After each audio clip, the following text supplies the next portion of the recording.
Iran, Israel బద్ధశత్రువులు. రెండు దేశాల మధ్య పచ్చగడ్డి వేస్తే బగ్గుమంటుంది. కానీ ఇరు దేశాలు నేరుగా యుద్ధానికి దిగలేదు. డమాస్కస్లోని ఇరాన్ జనరల్లు ఇద్దరు చనిపోవడంతో ఇరాన్ ఆగ్రహంతో ఊగిపోయింది. తొలిసారి 2024 ఏప్రిల్ 13న ఇజ్రాయెల్పై నేరుగా ఇరాన్ దాడి చేసింది. ఈ దాడికి ఆపరేషన్ ట్రూ ప్రామిస్ అనే పేరును పెట్టింది. అయితే హమాస్, హిజ్బుల్లా చీఫ్లు హనీయే నస్రల్లాను ఇజ్రాయెల్ హతమార్చింది. దీనికి ప్రతీకారంగా అక్టోబర్ 1న ఆపరేషన్ ట్రూ ప్రామిస్ 2 పేరుతో మళ్లీ ఇజ్రాయెల్పై ఇరాన్ దాడికి దిగింది. ఇప్పుడు గాజాలో కాల్పుల విరమణ కొనసాగుతోంది. ఉక్రెయిన్ యుద్ధానికి సౌదీ అరేబియా వేదికగా మారింది. అంతా బాగుంది అనుకున్న సమయంలో ఇరాన్ యుద్ధ గంటికలను మోగించింది. ట్రూ ప్రామిస్ 3 ఆపరేషన్ను చేపడుతున్నట్టు ప్రకటించింది. అసలు ఎందుకు ఇజ్రాయెల్పై ఇరాన్ దాడి చేయబోతుంది? ఇరాన్ దాడి గురించి లీక్ చేసింది ఎవరు? Watch the story. ఇజ్రాయెల్పై ఇరాన్ మళ్లీ దాడి చేస్తోందా? ఆపరేషన్ ట్రూ ప్రామిస్ 3ని లీక్ చేసిందెవరు? ఇరాన్ అణు స్థావరాలపై ఇజ్రాయెల్ దాడి చేస్తోందా? పశ్చిమ ఆసియా మొన్నటి వరకు యుద్ధాలతో విలవిలలాడింది. హమాస్, ఇజ్రాయెల్ మధ్య కాల్పుల విరమణతో ఊరట పొందింది. ఇప్పుడు అదే వెస్ట్ ఆసియాని శాంతి కుసుమాలు వికసింపజేసేందుకు యత్నిస్తోంది. 3 ఏళ్లుగా కొనసాగుతున్న యుక్రెయిన్ యుద్ధాన్ని ఆపే చర్చలకు వేదిక అయింది.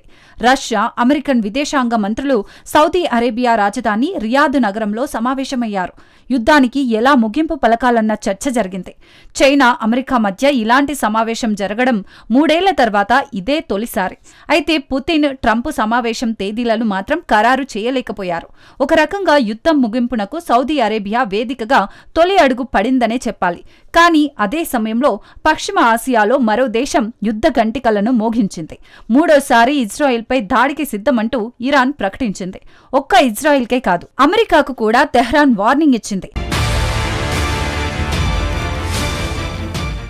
గాజా కాల్పుల విరమణ ఒప్పందాన్ని ఉల్లంఘిస్తే దాడి తప్పదని బెదిరింపులకు దిగింది. మూడోసారి ప్రత్యక్ష దాడికి అనివార్యమని Islamic revolutionary guard corps IRGC commander వెల్లడించాడు. ఈ మిషన్ను ట్రూ ప్రామిస్ 3గా IRGC deputy commander Ali Fadavi పేర్కొన్నారు. అయితే దాడికి సంబంధించిన వివరాలు మాత్రం ఫదావీ వెల్లడించలేదు. వాస్తవానికి గతేడాది ఇజ్రాయెల్పై 2 సార్లు ఇరాన్ క్షిపణులతో దాడులకు దిగింది. 2024 ఏప్రిల్ 1న సిరియా రాజధాని డమాస్కన్పై ఇజ్రాయెల్ వైమానిక దాడులకు దిగింది. ఈ దాడుల్లో 2 ఇరాన్ జనరల్స్ ప్రాణాలు కోల్పోయారు. దీనికి ప్రతీకారం తప్పదని అప్పట్లోనే ఇరాన్ హెచ్చరించింది. ఏప్రిల్ 13న ఇజ్రాయెల్పై ప్రతీకార దాడికి ఇరాన్ దిగింది. అప్పట్లో 300కు పైగా క్షిపణులు, డ్రోన్లతో టెహ్రాన్ దాడికి దిగింది. ఈ దాడికి ట్రూ ప్రామిస్ అనే పేరును ఇరాన్ పెట్టింది. ఏప్రిల్ 13న జరిగిన తొలి దాడి ట్రూ ప్రామిస్ 1 అన్నమాట. ఆ తర్వాత ఇరాన్ రాజధాని తెహ్రాన్ నడిబొడ్డున హమాస్ చీఫ్ ఇస్మాయిల్ హనీయేను ఇజ్రాయెల్ హతమార్చింది. ఈ దాడితో ఇరాన్ కుతకుతలాడింది. ఇజ్రాయెల్ చేసిన పనికి ప్రతీకారం తప్పదని మరోమారు హెచ్చరించింది. అంతలోనే సెప్టెంబర్ 27న హిజ్బుల్లా చీఫ్ హసన్ నస్రల్లాను ఇజ్రాయెల్ అంతం చేసింది. ఈ రెండింటికి ప్రతీకారంగా అక్టోబర్ 1న ఆపరేషన్ ట్రూ ప్రామిస్ 2ను ప్రారంభించింది. ఈసారి 200కు పైగా బాలిస్టిక్ క్షిపణులతో దాడులకు దిగింది. ఇప్పుడు ట్రూ ప్రామిస్ 3 ఆపరేషన్ కు సిద్ధమైనట్లు ఐఆర్జీసీ కమాండర్ అలీ ఫదావీ వెల్లడించాడు. అది కూడా అమెరికా విదేశాంగ శాఖ మంత్రి మార్కో రూబియో ఇజ్రాయిల్లో ల్యాండ్ అయిన మరుసటి రోజే ఇరాన్ నుంచి 3వ దాడి ప్రకటన వచ్చింది. ఇరాన్ అణు సామర్థ్యాన్ని అడ్డుకోవడానికి సహకరించాలని రూబియోతో ఇజ్రాయెల్ ప్రధాని నెతన్యాహు కోరారు.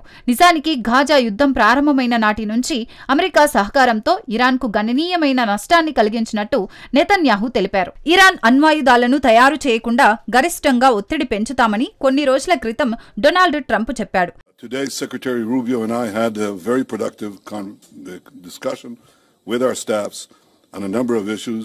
None of them are more important than Iran. Israel and America stand shoulder to shoulder in countering the threat of Iran. We agreed that the Ayatollahs must not have nuclear weapons. And we also agreed that Iran's aggression in the region has to be rolled back. And there can never be a nuclear Iran. A nuclear Iran that could then hold itself immune from pressure and from action. That can never happen. The president's been clear about that as well. ఇది జరిగిన కొన్ని వారాలకు Rubio, Netanyahu కీలక వ్యాఖ్యలు చేశారు. Iran అణ్వాయుధాలను తయారీని అడ్డుకుంటామని తేల్చి చెప్పారు. అందుకు ఇరాన్ చమురు ఎగుమతులను పూర్తిగా నిలిపివేయడమే తమ లక్ష్యమని స్పష్టం చేశారు. అయితే రూబియో, నెతన్యాహు వ్యాఖ్యలపై ఇరాన్ వెంటనే కౌంటర్ ఇచ్చింది. అమెరికా, ఇజ్రాయిల్ కలిసినా తమను ఏమీ చేయలేరని తెహ్రాన్ ఎద్దేవా చేసింది. ఇతర సార్వభౌమ దేశాలను బెదిరించడం అంతర్జాతీయ చట్టాలు, యుఎన్ తీర్మానాలను ఉల్లంఘించడమేనని ఇరాన్ మండిపడింది. నిజానికి ఇప్పుడు హమాస్, ఇజ్రాయెల్ మధ్య కాల్పుల విరమణతో గాజా ప్రశాంతంగా మారింది. కానీ పశ్చిమ ఆసియాలో మాత్రం ఉద్రిక్తతలు పెరుగుతున్నాయి. తాజాగా ఇరాన్ సుప్రీం నాయకుడు అయాతుల్లా అలీ ఖమేనీ అమెరికాకు వార్నింగ్ ఇచ్చాడు. శత్రువులు చేసే ఎలాంటి దాడులనైనా తిప్పిగొట్టగల సామర్థ్యం ఇరాన్కు ఉందని స్పష్టం చేశారు.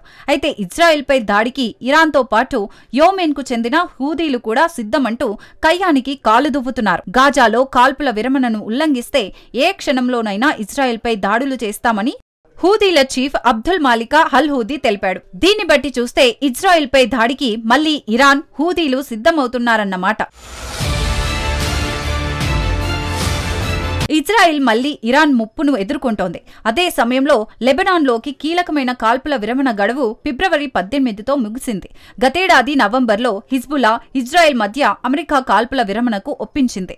ఒప్పందంలో భాగంగా దక్షిణ లెబనాన్ నుంచి ఇజ్రాయెల్ తమ సైన్యాన్ని పూర్తిగా ఉపసంహరించుకోవాల్సి ఉంది. కానీ సరిహద్దు వెంబడి 5 వ్యూహాత్మక ప్రాంతాల్లో సైన్యాన్ని వెనక్కి తీసుకునేందుకు ఇజ్రాయెల్ నిరాకరిస్తోంది.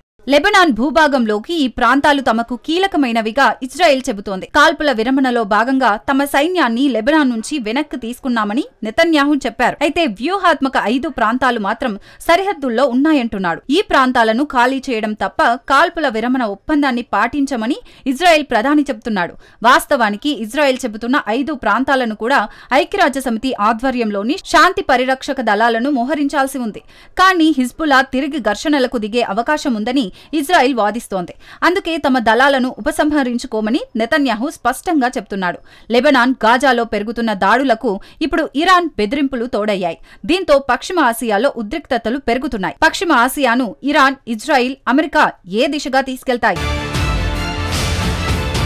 నిజానికి ఇరాన్ అణుస్థావరాలపై దాడి చేయాలని ఇజ్రాయెల్ యోచిస్తోంది. ఈ దాడులకు అనుమతి ఇవ్వాలని అమెరికాను కోరుతోంది. నిజానికి అణ్వాయుధాలను తయారు చేయకుండా ఇరాన్ను అడ్డుకోవాలన్నదే ట్రంప్ లక్ష్యం కూడా. కానీ ఇరాన్పై దాడికి ట్రంప్ అనుకూలంగా లేరు. ముందు ఇరాన్తో డీల్స్ కుదుర్చుకోవడానికి ట్రంప్ యత్నిస్తున్నాడు. తాను డీల్ మేకర్ను అంటూ ట్రంప్ చెబుతున్నాడు. వాస్తవానికి ఇరాన్పై మిలిటరీ అటాక్ కు ట్రంప్ వ్యతిరేకించినట్లు నివేదికలు చెబుతున్నాయి. ఇరాన్ విజయవంతమైన దేశంగా కావాలని ట్రంప్ కోరుకుంటున్నాడు. ఇరాన్పై అమెరికా, ఇజ్రాయెల్ దాడులనేవి అతిశయోక్తిగానే ట్రంప్ పేర్కొంటున్నాడు. అంటే దాడికి అవకాశం లేదని చెప్తున్నాడు. ఇక ఇజ్రాయెల్ సొంతంగా ఇరాన్పై దాడి చేసేంత సీన్ లేదు. ఇజ్రాయెల్ ఏం చేయాలన్నా అమెరికా మద్దతు అవసరం. ఇక ట్రంప్ యుద్ధాలను వ్యతిరేకిస్తున్నారు. యుద్ధాల కారణంగా బోలెడు డబ్బు నష్టపోవడమే కాకుండా సైన్యం కూడా కోల్పోవాల్సి వస్తుందని ట్రంప్ ఆలోచన. ఈ క్రమంలోనే ఉక్రెయిన్ యుద్ధాన్ని కూడా ఆపాలని ట్రంప్ డిమాండ్ చేస్తున్నాడు. యుద్ధాన్ని పిచ్చి పనిగా అభివర్ణిస్తున్నాడు. పుతిన్, జెలెన్స్కీ పిచ్చి పనిని ఆపాలని పిలుపునిచ్చాడు. సో ఇరాన్పై ఇజ్రాయెల్ దాడి చేయదు. మరి ఇరాన్ మూడో దాడి ఎప్పుడు చేస్తుంది, ఎలా చేస్తుంది అన్నది మాత్రం ప్రస్తుతానికి సస్పెన్స్. వాస్తవానికి ఇజ్రాయెల్ ఇటీవల డ్రోన్లు, క్షిపణులను పెద్ద ఎత్తున మోహరిస్తోంది. ఆయుధగారాన్ని ఇరాన్ నింపేస్తోంది. భారీగా డ్రోన్లు, క్షిపణులను తయారు చేస్తోంది. క్షిపణుల ఇంధనానికి అవసరమైన కెమికల్ను చైనా నుంచి దిగుమతి చేసుకుంటుంది. ఇప్పటికే ఒక షిప్మెంట్ ఇరాన్కు చేరుకున్నది. ఇరాన్, ఇజ్రాయెల్ దాడులు చేస్తాయో లేదో ఖచ్చితంగా చెప్పలేము. కానీ ఈ 2 దేశాల ప్రకటనలు మాత్రం పశ్చిమ ఆసియాలో మళ్లీ ఉద్రిక్తతలు రేగుతున్నాయి.